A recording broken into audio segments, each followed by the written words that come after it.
Welcome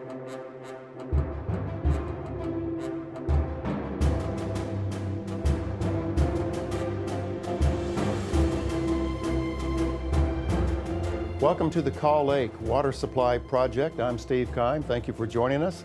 My special guest today is the Director of Engineering for the City of Enid, Chris Gdanski. Chris, welcome. Good to have you. Pleasure being here. And we're going to look to you today for a whole lot of answers because our focus today is on the Kaw Lake Water Supply Project. First off, as Director of Engineering, I imagine many individuals have seen you on City Commission broadcast, and you talk about a variety of infrastructure projects within the City of Enid, but if you could just kind of give us an overall view of Director of Engineering. What does that entail? Well, my responsibilities are obviously to manage and run the engineering department, and our task for the city is to plan, program, and execute the capital improvement projects. Capital improvement projects being, of course, roads, water, sewer, and, of course, the Kaw Pipeline project. Chris, as you see on the screen, we have this Kaw Lake Water Supply logo. It's colorful, it's blue, but there are certain little graphics on there. Can you explain to us the design and maybe the function of that logo? Because people are going to get awful familiar looking at this. Yes, and what I'd like to point to first is at the very top of the logo, we have the state of Oklahoma. Okay. We have it identified as a regional approach to solving Northwest Oklahoma, specifically Enid, but obviously regionally, our water issue. The part of the state that we have colored in with white, that is the basin that the comprehensive water plan from Oklahoma, the state of Oklahoma, produced that identified how and where the water supplies were at for this particular basin. Next to the right is the transmission line, which basically obviously symbolizes the amount of effort that we're going into to get the water from Kaw here. We have on the left side the treatment. As this is surface water, it's a little different than groundwater, so it requires a little more treatment. And then, of course, at the bottom we have the distribution, which entails how do we blend the groundwater and the surface water after it's treated and get it out into our distribution system for the residents. Well, I appreciate the explanation of the logo because, again, we will this particular logo is on our website at enid.org. So anytime you want to learn more about the Kaw Lake Water Supply Project or just about water in general, you can go to enid.org and you will see slides like this, you will see this presentation, and all the information in regards to that project will be on our website. And with Chris, we will have numerous updates, but we wanted to start today with just kind of an overall informational show for you. And Chris, you moved us to another slide here. It talks about water demand, and in parentheses it has groundwater. Can you explain this particular slide for us? Well, like most of the people in this city, I realize Enid uses solely groundwater at this time. So all the water that we distribute comes from our well fields out west of town. As of today, 2016, what we're seeing right now is that we're trending to a current requirement of 8.2 million gallons a day, and that's an average, which just happens to be one of the units of measure that we use to determine water and how much water volume and capacity we're using. But we also know that there's 4.2 million gallons average that's coming towards the end of 2018. So we have a couple of municipalities that are building pipelines for us to service them as their water issues get to be a little more challenging for them. And then we have some industry that will be using additional water as we close out 2018. This gives us a starting point on where we are capacity-wise and demand-wise. You know, Chris, some say, and we're real close to this particular project, but we hear in conversation meetings that we go to that water is the new gold, if you will, or the new platinum. But if you look at this projected demand chart here, it shows that it appears for the demand for water continues to increase. And so explain this chart to us, and how do we know down the road, you've already talked a little bit about our demand, but how do we know 10, 15, 20 years down the road that we're going to, the Enid community is going to need this much water? I'm glad you asked. Part of what we did was a water master plan that was completed in 2010. And in that water master plan, we developed, based on our current demand, and projected population growth, what we thought our water demands and what we see our water demands to be out in the future. And as you can see, when you go out to 2072, we're talking about needing, close to 20 million gallons a day average. This chart has two lines on it. When we plan for water usage, you have to plan for two different usage categories. One of them is your average day demand, which Right. is averaged over the year, and you have to be able to provide that much water at any given time. Then you have what we call our max day demand. That's the amount of water that the community will need on a hot day in August. So we've got to be able to provide that capacity as well. And as you can see, those two numbers are pretty far apart. I think oftentimes we can be very conditional. When it's raining a lot, we don't think about conservation, but when August, July, August, September rolls around, thinking, man, what would it take just to get a cloud in the sky? And then the subject of water comes to surface. And speaking of surface, we have surface supply here to meet the demand. Can you explain this particular chart for us as well? Well, a part of that water master plan study that we did, we looked at multiple ways of how do we meet that demand for the residents of Enid. And one of the things we looked at was building a lake here in northwest Oklahoma. It became obvious that it would be a very challenging project to do. Obviously to meet our demand, we need 14 to 20,000 acre feet of water. And to build a reservoir sufficient to hold that, we're going to need to acquire 10,000 acres of land to build that on, which can be quite a bit of a challenge because that's a significant amount of property and not everybody wants to sell to us.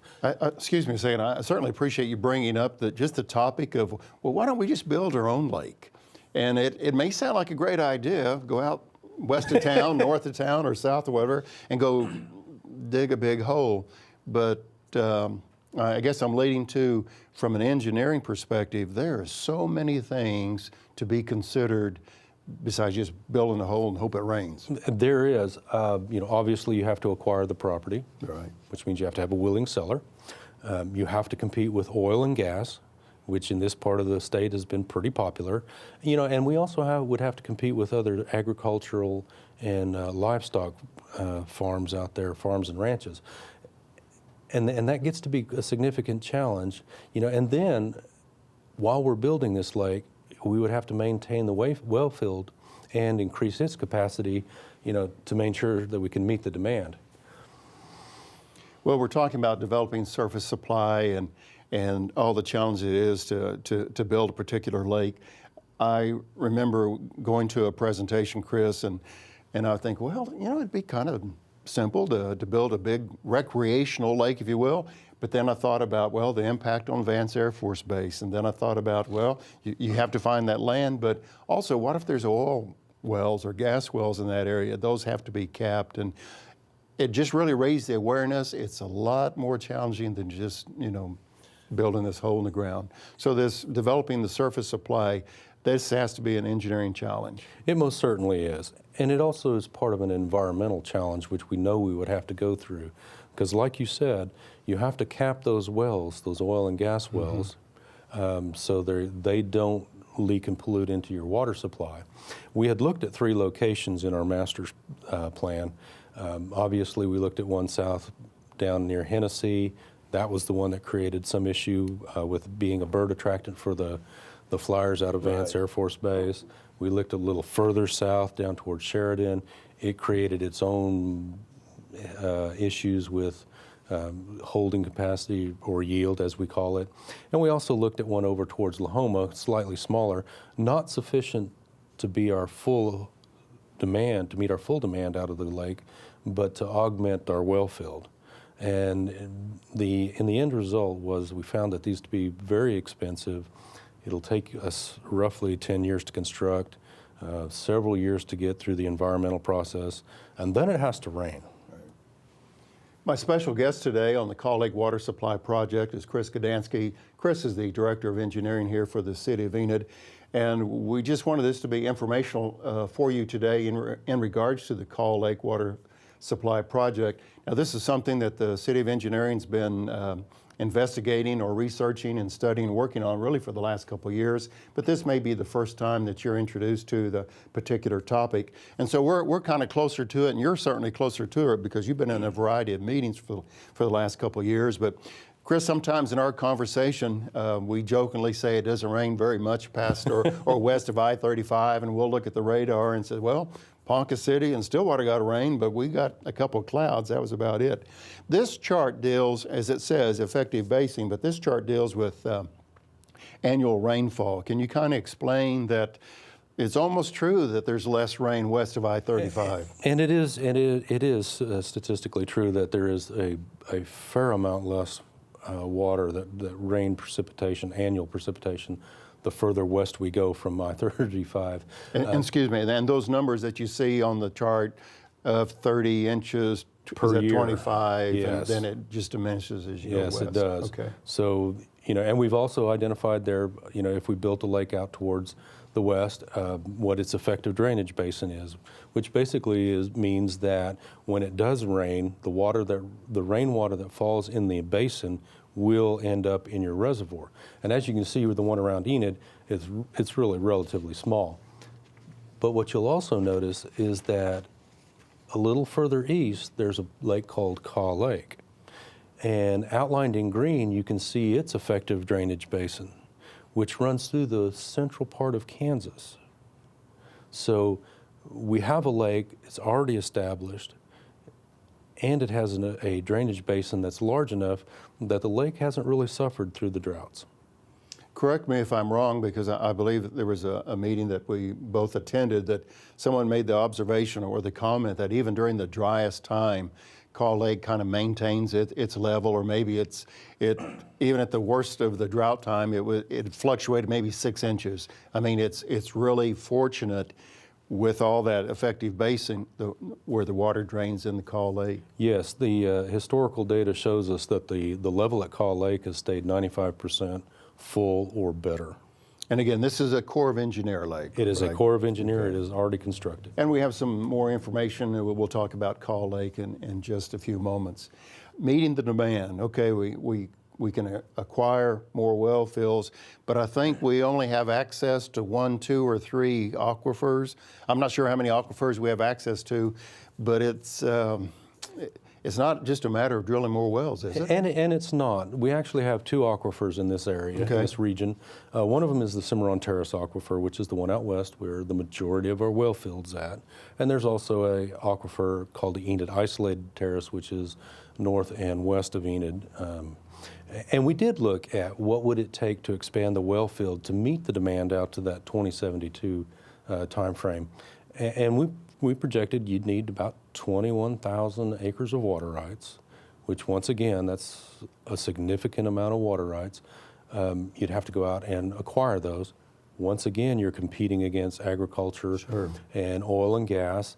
And water is a property right in this state. And the more we looked at it, the more we realized that if we could reduce our demand on the aquifer, it would make it more beneficial for our agricultural community out in the reaches of Enid to be able to utilize that water to grow crops.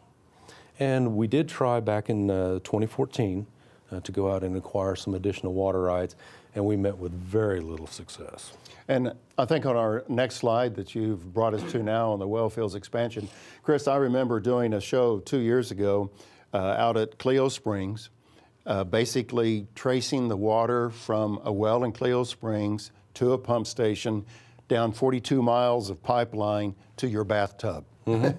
And I received so many comments from individuals who watched that show said, man, I had no idea that the water in my kitchen sink or from my shower or whatever traveled that far down a pipeline from Cleo Springs to our house.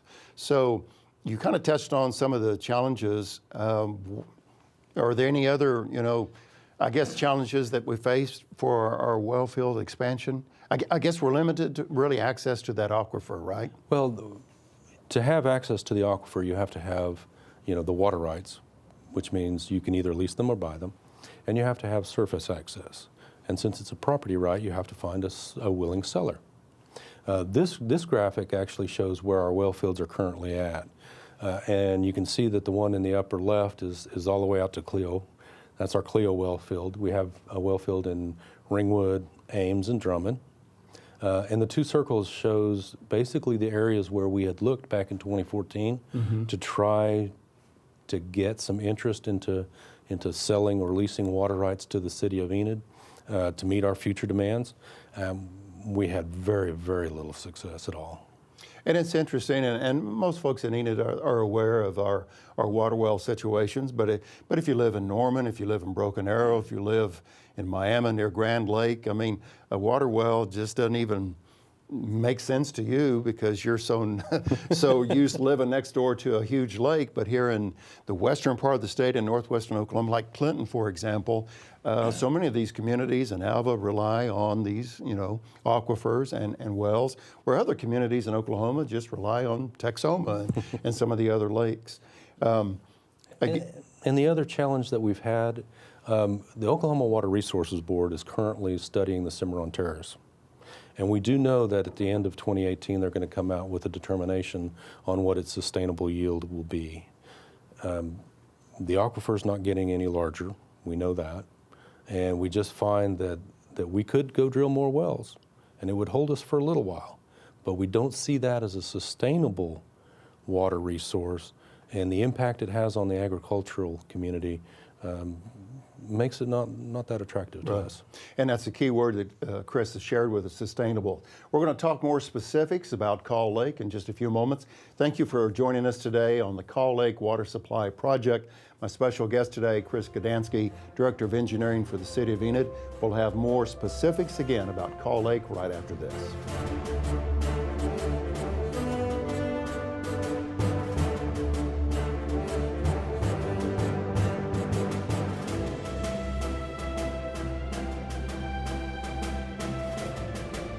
Thank you for staying with us today on this informational video that we're providing for you on the Kaw Lake Water Supply Project.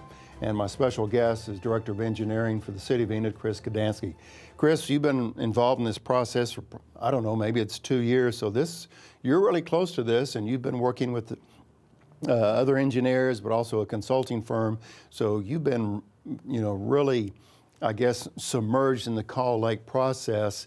And I appreciate you sharing your expertise on this, because we've got people watching today that they've heard of the Kaw Lake deal. They know that we need some water. So this is all very informational to them. As we look at this particular slide, it talks about conservation, storage, allocation. And this is Kaw Lake in particular. I think Stillwater may pull water from that area. Yes, can you kind of explain this chart and really some information about Kaw Lake? Okay. Well, as we had said earlier, Kaw Lake is a Army Corps of Engineers lake. It was constructed to do two major things. One is flood control, and the other one is to be a water supply. Obviously, it was also part of its need, or its purpose was fish and wildlife, and then recreation. Sure. And they have an allocation pool, a conservation allocation pool, which is the water that they've set aside for use as a water supply. And this pie chart basically shows you, of all the conservation pool that's available at Kaw Lake, we have water rights for 9% of that. And Stillwater has a little over 25% of that conservation pool. And yet there's still 30% that is unallocated, which means there's that much water in the lake that is still available for other communities or other industries to use as a water supply. Can you explain to me and folks that are watching today, you said Stillwater has access to 25%, but we have access to 9%. How has that 9% number developed? Or could we have asked for more, or where did the 9% number come from? The 9% number comes from our projected demand out in 2072 that says we're going to need this much water. That's how much water we went and asked for.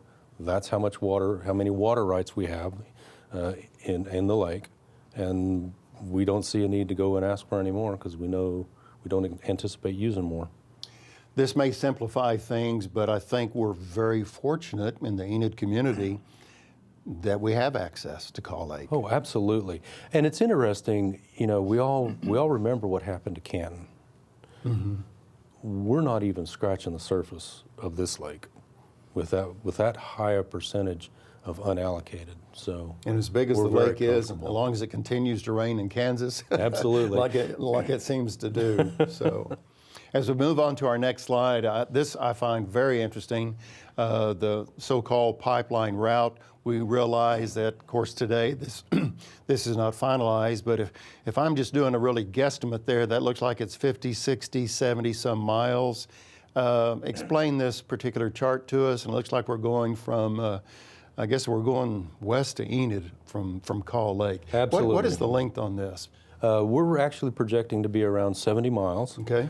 which is, that is a long pipeline, but keep in mind how long the pipeline is to Cleo Springs. And back in the 50s, we built a pipeline to the Ames well field. So we've done this before. Right. And when I hear people tell me, again, when I did that particular water show of 42 miles, it was just amazing waters traveling along 412, 42 miles to my particular bathtub. So 70 miles is not necessarily this huge engineering feat, but yet there is challenges knowing that you've got to come all this way to the community. How would you determine from an engineering perspective, Chris, this particular route? Well, it basically falls into the category of cost. The pipeline is the largest portion of this project, the cost to construct the pipeline. And since it is the largest portion, then the most direct route is the most cost-effective route. And that's how we planned on this. Very good.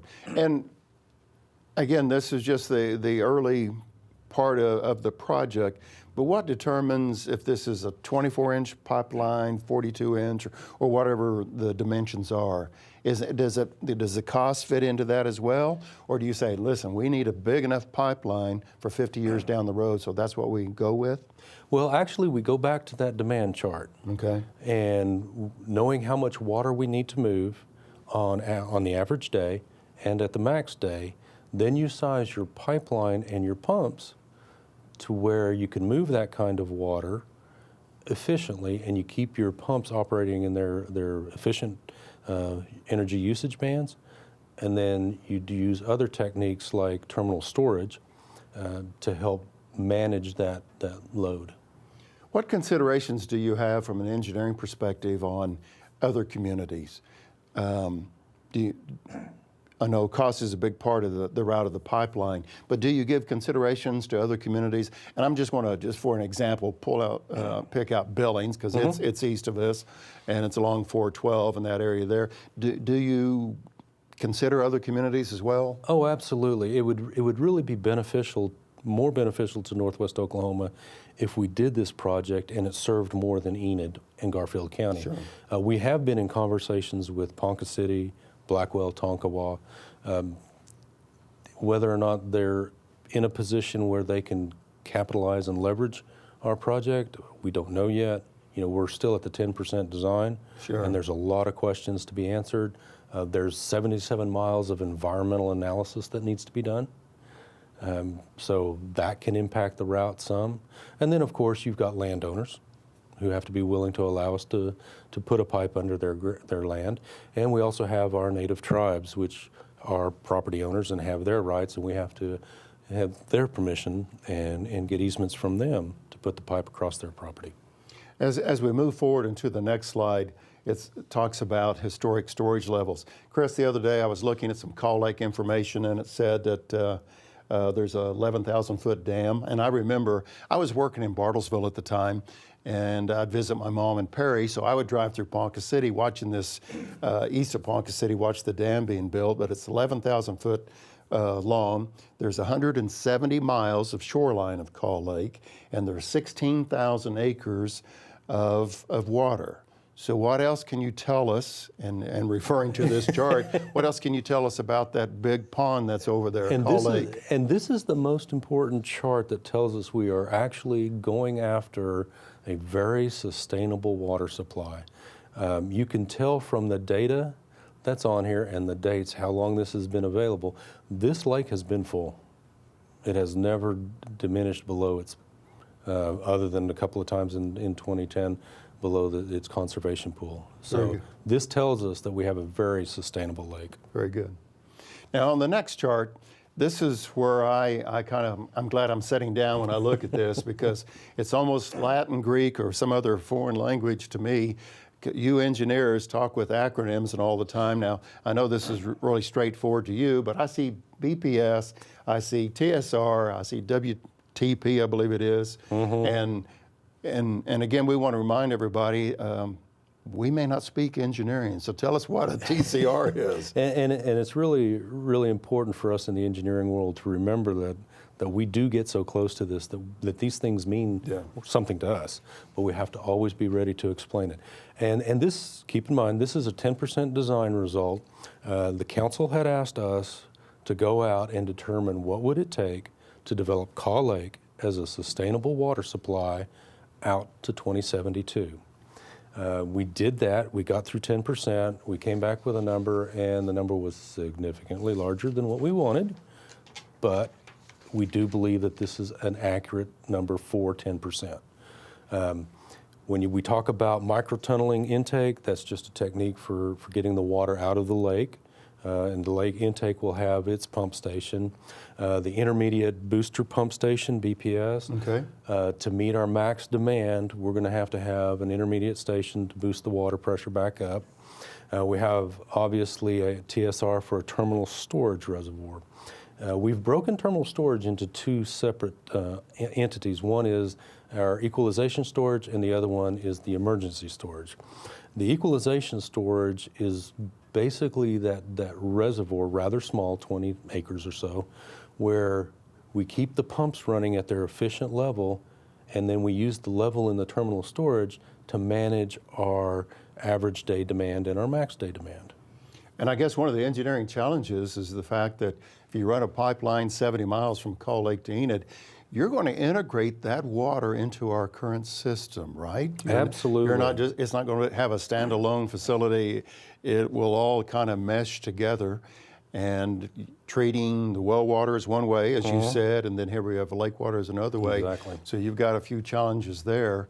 And if you look at what WPT stands for, water treatment plant, that's the plant that we use to treat the surface water, and in that plant and areas how we'll blend the surface water after it's been treated and the well water after it's been treated, so that we have a consistent water across the city.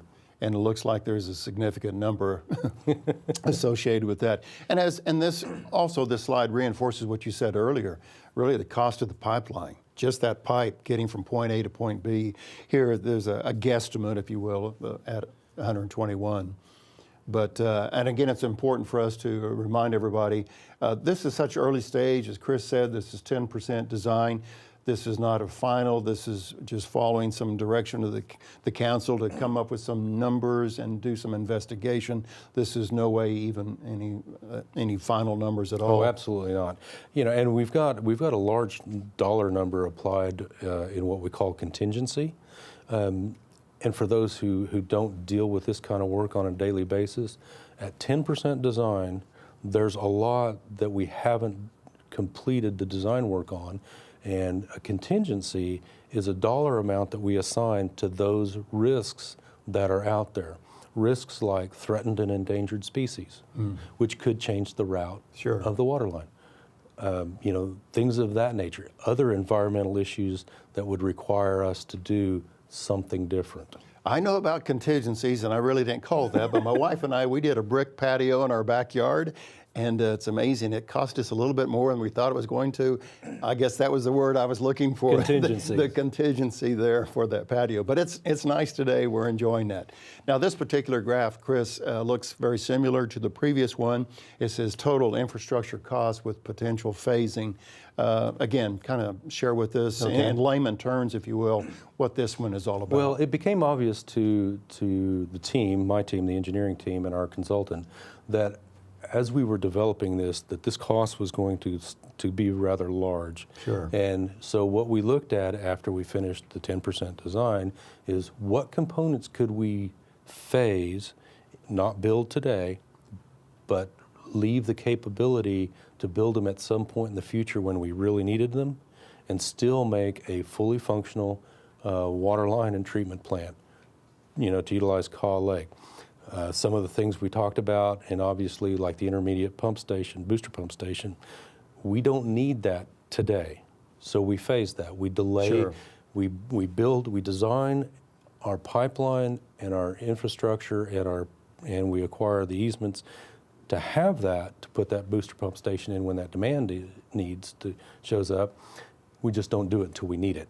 When we went through this, what we basically found is we could phase close to $61 million worth of capacity, which is really what we're talking about, infrastructure that results in capacity, and still deliver an average of 14 million gallons a day to the community, which gets us out several years, And couple of decades. And the real challenges of being good stewards of the funds and the resources that are made available, but yet deliver a product or a resource, in this case water, Yes. that we don't undermine things, that we do it right. Correct. And you have that balancing act of having enough funds to do that. And you notice that we didn't really take much money away from the pipeline. Yeah. Because we know that if we do the pipeline for the full capacity, at some point in the future when we're ready to do it, we won't have to go back and rework the pipeline. Well, I think we're down to our last slide, and I'll change the topic here just a little bit. As an engineer, this is a great opportunity for you and your staff. And it kind of leads into my legacy question, because there was people back in the 80s that saw, you know, about in 2016, there's going to be a real demand for water. So therefore, we need to develop the water well fields and get that pipeline from Cleo Springs, Drummond, and those Ames to Enid. This is going to be an exciting project for the city of Enid and also your department, because this is like a 20, 30, 40, 50-year decision you're doing today to impact folks 50 years down the road. Oh, absolutely. But let's not lose track of the fact that back in the 50s, there was another engineer and there was another council that said, we need to build a pipeline to the Ames and get water there. So we're really only continuing that legacy that they've established, because they did it again to go to the Cleo well field. It is very exciting to think of the potential that we could do for northwest Oklahoma, not just Enid, with this pipeline.